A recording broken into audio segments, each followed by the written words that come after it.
kemudian jadi kan ada 1 ketua dan 6 wakil ketua, saya menjadi salah satu wakil ketua.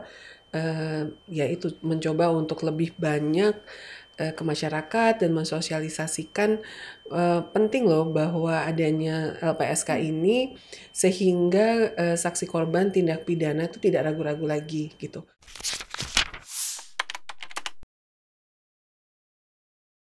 Jadi kan Ya, saya kalau pikir aktivis ini kan beda ya betul. pendekatannya, selalu lihatnya Iya. Multidimensi. dan Iya. empati lebih tinggi gitu ya Iya, aktivis ya. karena kan kita bukan hanya psikolog aja, kita memang aktivis gitu. Yayasan Pulih tuh bahkan kan sudah berdiri dari tahun 2002 gitu, Iya, bahkan lebih tua daripada LPSK. Jadi kita sebenarnya udah udah memberikan pemulihan psikologis baik korban bom, dari korban konflik di Aceh, korban tsunami, bencana, kemudian juga punya kantor di Ambon untuk korban konflik di Papua kami sempat juga menerjunkan psikolog, terus kemudian dengan pengungsi internasional. Jadi memang saya merasa saya membawa banyak sekali pengalaman yang penanganan korban. Begitu pada saat saya masuk ke LPSK, begitu, dan syukur dalam itu kan sempat diperpanjang juga kan Bang, jadi 5,5 tahun tuh saya. Karena mestinya Januari tanggal 7 itu selesainya, tapi kemudian diperpanjang 2 kali sehingga saya sertijab itu baru 22 Mei. Jadi 5 tahun 5 bulan. Begitu ya memang menurut saya ini sih ada hal-hal di luar kendali saya. Atau karena overkualifikasi. Harusnya bersyukur lah overqualified untuk pekerjaan-pekerjaan seperti Saya ini. juga sempat dengar katanya juga ini sih, katanya dibilang Livia tuh terlalu baik sama korban katanya. Saya juga rada nggak ngerti Agak aneh bagaimana kalau cara alasan, terlalu baik itu ya. Bukannya kita harus memberikan empati juga ke korban ya kan?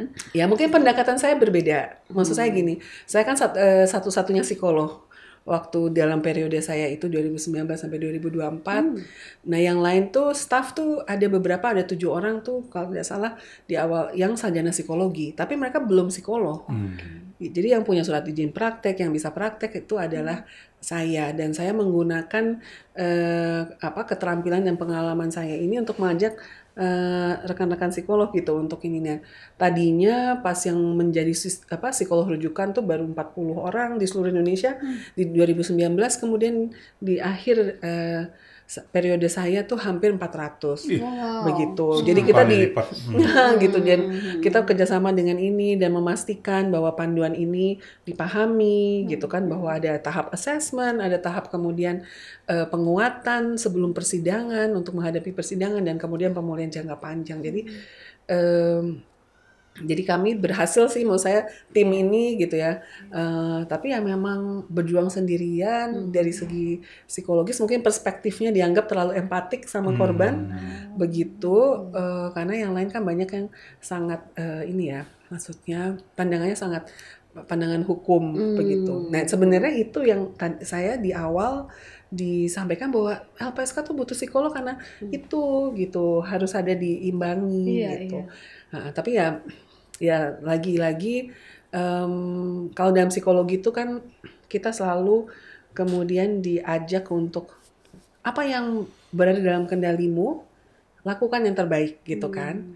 Nah yang di luar kendali ini ya yang sama sekali tidak saya perhitungkan sih. Cuman sih jujur aja saya merasa kalau misalnya saya gugur, itu mungkin gugurnya waktu di Komisi 3 DPR misalnya. Karena saya bukan politisi gitu kan. Saya bukan politisi, jadi mungkin saja mereka merasa wah ini orang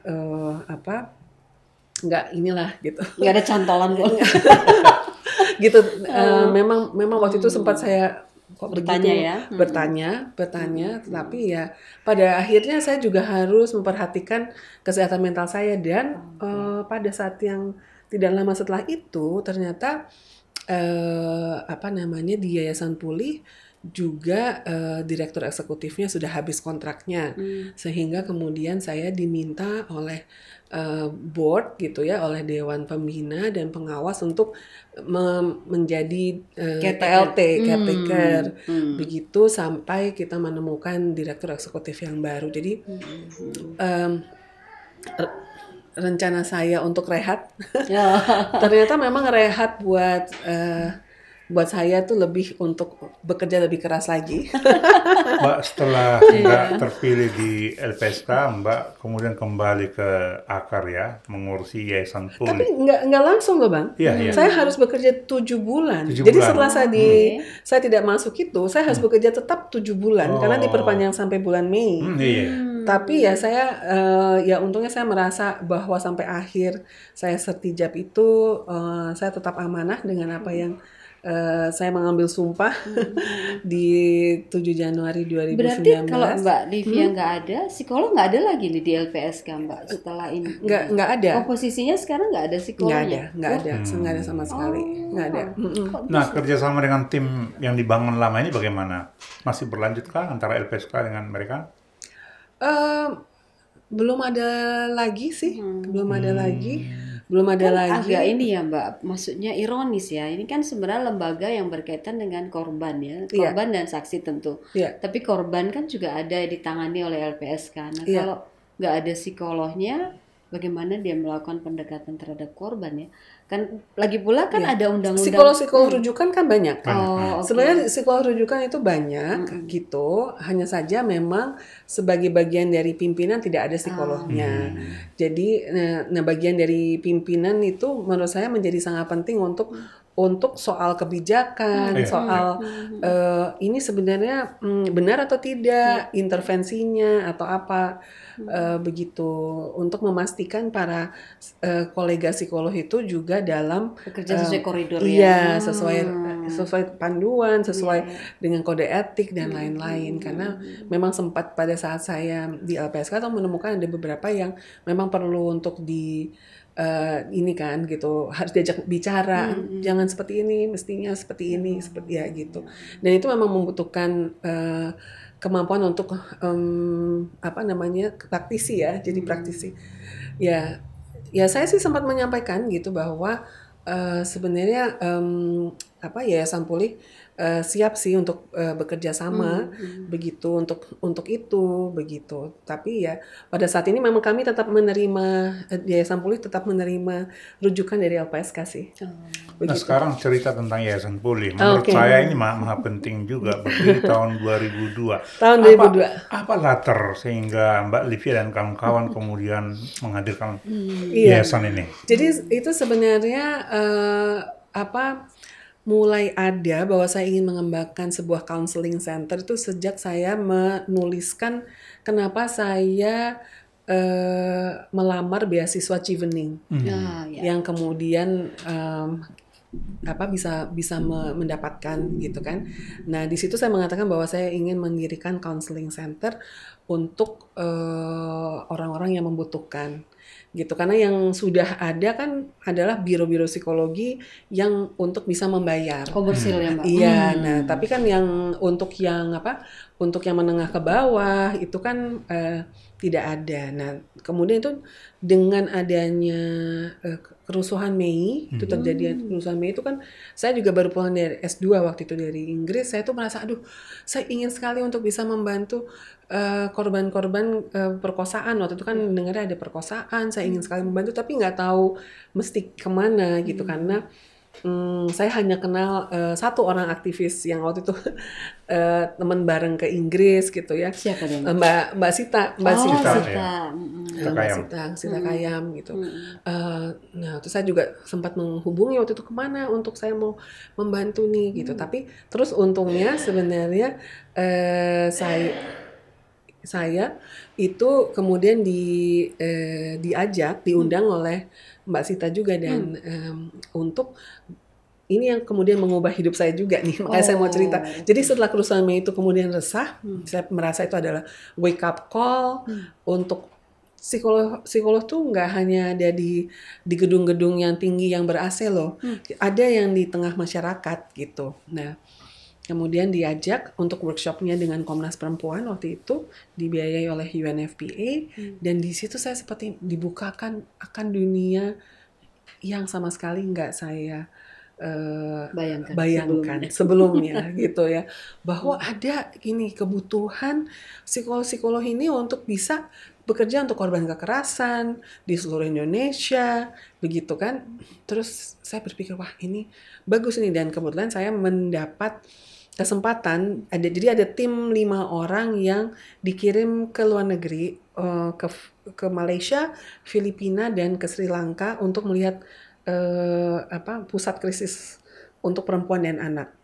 Kebetulan waktu itu menterinya Bu Khofifah. Jadi Bu Khofifah itu minta Komnas Perempuan mendapat dukungan dari UNFPA, terus kemudian jadi akhirnya saya psikolog sendiri, terus kemudian ada dokter forensik, dokter Mutia yang waktu itu kerja di RSCM, nah kemudian ada Bu Ira Wati Harsono, ini adalah Derap Warapsari yang ruang pelayanan khusus, yang memulai ruang pelayanan khusus di kantor-kantor polisi untuk perempuan dan anak. Terus kemudian ada Selvi Sanggenava, ini adalah pengacara asal Papua yang kemudian juga mendirikan LSM untuk perempuan dan anak di AB Pura. Dan kemudian ada Bu Magda Lena Sitorus, ini juga istrinya ya. Nah itu yang aktivis anak waktu itu. Jadi kami berlima tuh diberi tugas untuk datang ke 3 negara untuk mencari bentuknya seperti apa. Setelah pulang kemudian rapat-rapat lagi untuk mendirikan pusat krisis terpadu di RSCM di tahun 2001. Gitu. Jadi saya merasa beruntung menjadi bagian dari sejarah itu. Saya kemudian bukan 2001, bahkan 2000. Di tahun 2000, terus kemudian saya di 2001, saya di setelah sementara itu saya sempat diminta untuk jadi program manajer proyek kekerasan terhadap perempuan itu. Di Komnas? Itu dengan UN. Iya. UNFPA sama waktu itu UNIFEM sebelum jadi UN Women.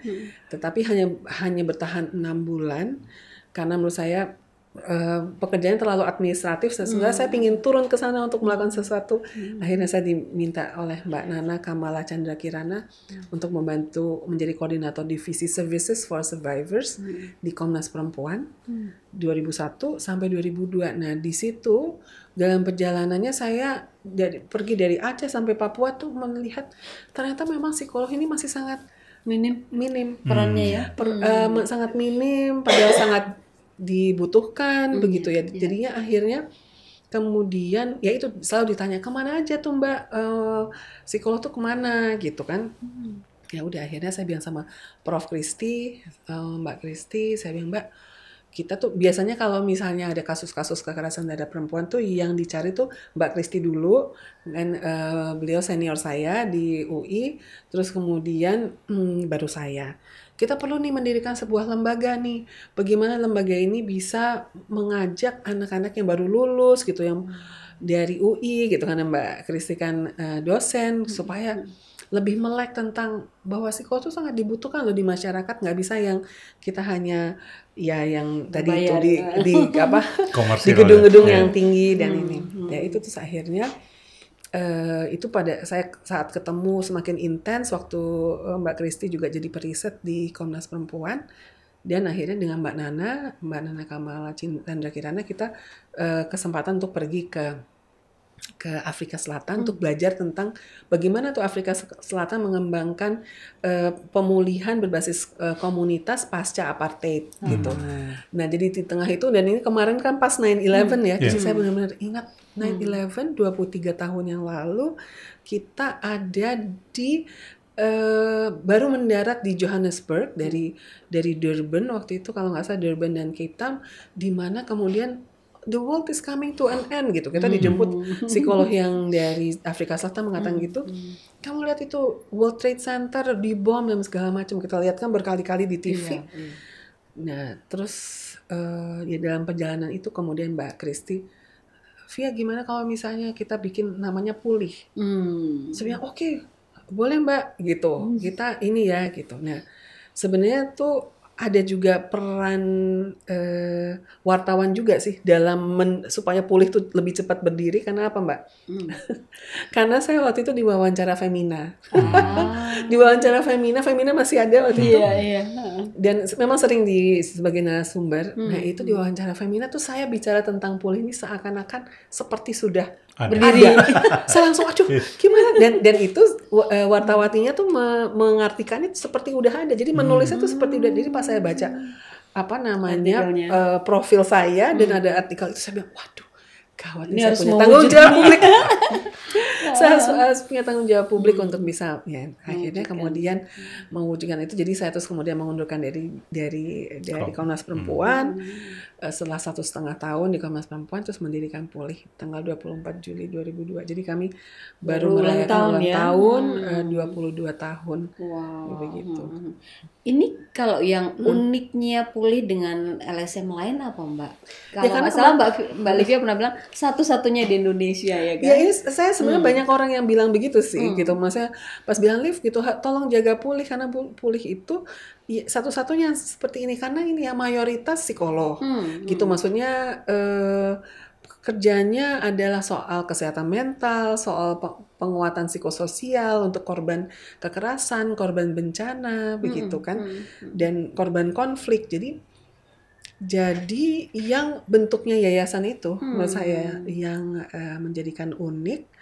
Dan memang saat ini kita punya 40 psikolog associate gitu ya, yang untuk menangani kasus, tapi juga ada yang program-program kita, karena kita programnya ada dibagi dua sih, klinik yang ada di Pasar Minggu, kemudian satunya lagi adalah yang kerja-kerja komunitas, kita kerjasama dengan donor misalnya, dan kita punya implementing unit di 4 tempat begitu di luar sana. Jadi memang yang menjadikan unik menurut saya adalah bentuknya yayasan itu mayoritas adalah psikolog, terus kemudian pendirinya ya kami kemudian mengajak dari saya Mbak Iput, Mbak Kristi, terus ada Ali Aulian dulu di UNICEF, itu kita juga mengajak Prof. Saparina Sadli, terus Prof. Irwanto, dan kemudian Mbak Karlina Supelli. Mbak itu kalau yang mau konseling ke Pulih bisa datang kapan aja ya random? Caranya bagaimana? Caranya tuh biasanya telepon dulu gitu, karena waiting listnya tuh sangat panjang. Nah ini karena keterbatasan tempat juga, makanya ini saya sementara saya PLT ini juga sambil melihat-lihat nih kan kemana kita untuk perluasan karena kita waiting listnya panjang, yang datang ke kami itu hampir 400 di setiap bulan. Tapi itu bisa online dan offline ya gitu. Tapi kan banyak gitu ya. Waiting listnya bisa sebulan.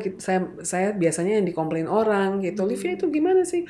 Ya itu. Nah, sampai kemudian kami membuka sampai Sabtu. Ini Sabtu tadinya setengah hari, saya baru memutuskan oke, kayaknya Sabtu nggak bisa setengah hari, ini harus seharian gitu. Gitu. Jadi kita sedang mengembangkan itu sambil bahwa kita mau ya cari tempat yang lebih supaya waiting listnya tuh nggak sepanjang ya. Itu yang berarti mengontak itu termasuk dari luar negeri Mbak ya? Iya luar negeri.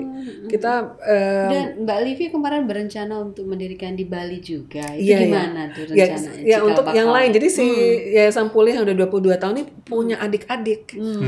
Punya adik-adik. Pertama di Aceh. Yang di Aceh itu pasca tsunami. Walaupun sebelum tsunami pun pada saat konflik bersenjata saya sudah keluar masuk di sana pada saat AK-47 masih di mana-mana. Tapi karena kami kan petugas humanitarian tuh aman ya? Ya walaupun saya berusaha di waktu itu gini, Mbak kita butuh psikolog juga di kaki gunung sana gitu. Terus teman-teman aktivis bilang jangan Liv, lo nggak pulang tuh kalau misalnya lo pergi ke sana. Iyalah berisiko. Soalnya itu kan ya gitu kan sebenarnya masyarakat kan ya terhimpit gitu antara konflik itu ya gitu. Terus kemudian kita tuh juga jadi tuh sampai sekarang dan pasca tsunami akhirnya kita mendirikan kantor, sampai sekarang itu masih ada. Bahkan sudah menjadi yayasan sendiri yang independen, semua stafnya tuh dan koordinatornya adalah orang Aceh, Kak Dian yang luar biasa semangatnya. Di Banda Aceh tuh ya? Di Banda Aceh. Dan mereka juga memang ini bahkan sampai fundraisingnya tuh sampai jualan makanan segala macam supaya to stay afloat ya gitu. Jadi menurut saya tuh semangatnya luar biasa. Terus setelah saya pulang dari Amerika tahun 2014 mendirikan Pulih at the Peak. Itu sebenarnya gini, Pulih at the Peak itu adalah buat yang di paling atas gitu. Jadi kalau yang untuk pulih itu kan untuk yang masyarakat di menengah bawah gitu ya. Yang ini untuk yang di atas. Tempatnya memang di Jalan Brawijaya satu deret sama elit lah itu, rumahnya elit. Ya rumahnya Pak Yusuf Kala. Jadi nggak jauh juga dari Busap, nggak jauh dari Busap. Dan di situ memang orang yang datang memang berbeda. Karena biasanya tidak akan melaporkan kasus KDRT-nya misalnya sampai pengadilan karena ya itu karena status sosial ya. Status sosial ya agak lebih sulit gitu ya karena nanti suaminya siapa, nanti ketahuan dan sebagainya. Mereka datang untuk pemulihan, konseling untuk pemulihan diri, dan kita nggak kerja sama donor tapi kita lebih banyak bekerja dengan perusahaan. Misalnya ada perusahaan yang mau anti sexual harassment di lingkungan kerja. Mereka ingin bikin kebijakan itu, dan kita membantu perusahaan untuk itu. Jadi memang bentuknya lain-lain. Tadi yang Pulih di Bali, Pulih di Bali ini baru 2 minggu yang lalu saya dari Bali, terus ketemu sama teman-teman. Sebenarnya rencana udah agak lama ya, karena saya mendapat informasi bahwa banyak tuh yang turis-turis yang mengalami kekerasan seksual tidak mendapatkan pendampingan, terutama yang bahasa Inggris, yang inilah, proper jadi yang proper. Jadi akhirnya saya ketemu sama teman-teman, ada Buyo dari dari Yayasan Gerase, mereka punya coffee shop dan juga punya rumah aman.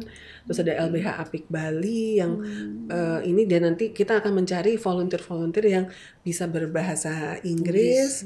Juga nanti psikolognya juga sedang in progress ya, untuk yang mencari yang bisa berbahasa Inggris, sehingga nanti akan lebih ini sih. Jadi lebih ke sasarannya ke turis-turis itu ya? Ya turis-turis atau misalnya orang Indonesia yang menikah dengan bule, terus anaknya nggak bisa berbahasa Inggris, terus bahasa Indonesia misalnya, lebih seperti itu. Karena kan ya Bali kan is the Indonesia's window to the world ya. Jadi saya juga akan mengajak kerjasama teman, kebetulan ada teman Jivening juga di Parekraf gitu, untuk ini gimana caranya supaya kita bisa itu ya. Karena penanganan kasus menjadi salah satu hal yang penting sih gitu. Dan di Jayapura saya masih punya mimpi. Saya memang punya kedekatan emosional dengan di Papua. Saya sudah sering banget ke Papua. Itu maksudnya awalnya dari saya punya sahabat yang orang Papua, Dr. Suryo Mofu. Perempuan kan atau laki-laki? Nah, beliau itu hebat sekali karena adalah orang Papua pertama yang lulus PhD dari Oxford. Luar biasa ya. Luar biasa. Dan dia dan istrinya tuh punya English Training Institute di Manokwari. Sempat menjadi rektor Unipa, Universitas Papua. Terus tapi sekarang menjadi sekarang jadi caretaker juga untuk Unipa, dan menjadi ketua LL Dikti Papua dan Papua Barat ya. Itu sebelum kemudian terjadi pemekaran dan ini. Jadi dari Sam ini saya melihat panggilannya Sam, saya melihat luar biasa banget nih keinginannya untuk maju ya, keinginannya untuk benar-benar memajukan orang-orang Papua. Jadi dari situ kemudian saya memang kalau ada riset, ada apa, bahkan sebelum di LPSK tuh saya juga sudah sering ke Papua, pernah riset sendiri ke Papua 1 bulan. Berani banget, nggak takut, resikonya kan luar biasa tinggi ya. Iya kan, kita kan punya banyak teman, kita punya teman di sana yang kemudian bisa ini. Jadi Papua itu memang menurut saya juga perlu perhatian khusus ya Mbak, terutama pemberdayaan perempuannya ya. Di sana tuh kan machoisme banget ya kan, kalau cowoknya itu pokoknya perempuan dianggapnya subordinate terus gitu, dan pemberdayaan terhadap perempuan kalau bukan dari LSM yang memperhatikan itu, budayanya soalnya mendukung Seperti itu kan ya nggak sih Mbak? Iya. Yang sering saya amati itu misalnya ini ada mama-mama bawa ini nokennya banyak nih. Nokennya kan bisa 3, 4, ada isi kayu bakar, bahkan ada yang bayi di dalam bayi. Saya di dalam riset saya yang tentang Papua itu di depannya tuh cover depannya adalah dari belakang seorang mama yang membawa itu beban segala macam itu babi, orang, kayu bakar. Nah, sementara si suaminya tuh beberapa meter di depannya jalan lenggang kangkung. Asli lenggang kangkung sampai saya pikir gini. Gitu ya, kalau ngeliat dari belakang tuh yang tega gitu. Wow, gitu ya. Saya pikir belum juga kekerasan itu ya Mbak, kekerasan fisik juga ya dan seksual itu ya kan. Kekerasan dalam rumah tangga juga tinggi, bahkan ada seorang dokter di rumah sakit umum di sana tuh mengatakan waktu itu banyak yang kemudian perlu operasi emergency karena limpa masih di sini ya. Limpa itu kalau kena malaria tuh membesar, sehingga kalau sampai tendang di situ langsung pecah. Gitu. Jadi saya bilang aduh ini bagaimana ya. Jadi saya memang masih berupaya nih bagaimana caranya untuk bisa juga hadir di Papua, karena misalnya di Manokwari saya pernah ketemu dengan psikolognya tuh cuma ada 5. Di Jayapura saya baru ketemu 1 gitu. Sebesar itu kota ya? Bayangan. Pak Sam itu psikolog bukan? Bukan. Beliau adalah ini linguist. Linguist. Jadi iya. Memang menjadi satu kebutuhan sih menurut saya, dan saya berpikir nih gimana apakah kita telehealth aja dulu. Telehealth itu adalah bahwa nyambung lewat online, nyambung lewat Zoom atau lewat online gitu, untuk memberikan konseling di tempat-tempat yang dimana belum tersedia psikolog. Betul. Atau psikolognya lagi ini saya sedang mencoba mencari jalan untuk itu. Iya, kalau Papua benar deh Mbak. Kalau menurut aku pesan ke Mbak Livia juga itu bagaimana caranya biar hadir psikolog dan upaya pemberdayaan terhadap perempuan itu loh. Kasihan soalnya mereka.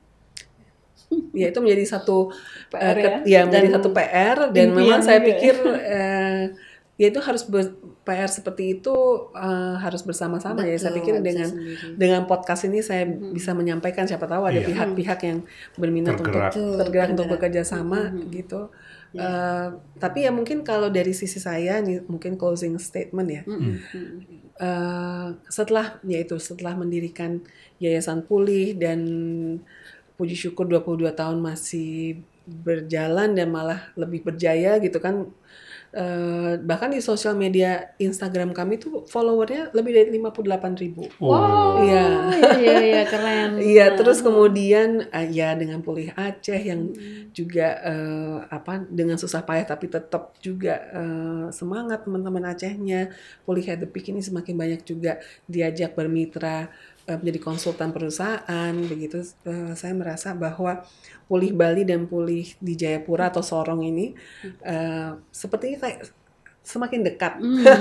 Semakin dekat, tapi saya yakin dengan niat yang tulus untuk membantu itu biasanya akan banyak sekali yang datang, semesta mendukung. Jadi amin. Jadi terima kasih atas kesempatan ini, bahas Mbak Rin. Ya, baik. Kita sudah bercakap dengan Mbak Livia Iskandar yang hebat, pengalamannya sangat kaya. Tidak mengherankan karena beliau menjadi aktivis sejak masih mahasiswa dan kemudian bergiat di ranah kemanusiaan sejak penghujung 90-an sampai hari ini. Ya. Dan begitu pun obsesinya masih banyak ya. Semoga semesta mendukung. Terima kasih Bang Has, terima kasih Mbak Rin. Terima kasih loh Mbak Livia sudah mampir di kantor kami, di podcast kami. Sukses terus Mbak Livia, sehat-sehat biar impiannya segera mewujud begitu. Baik, kita tutup. Terima kasih Mbak. Terima kasih. Kita akhiri. Mari.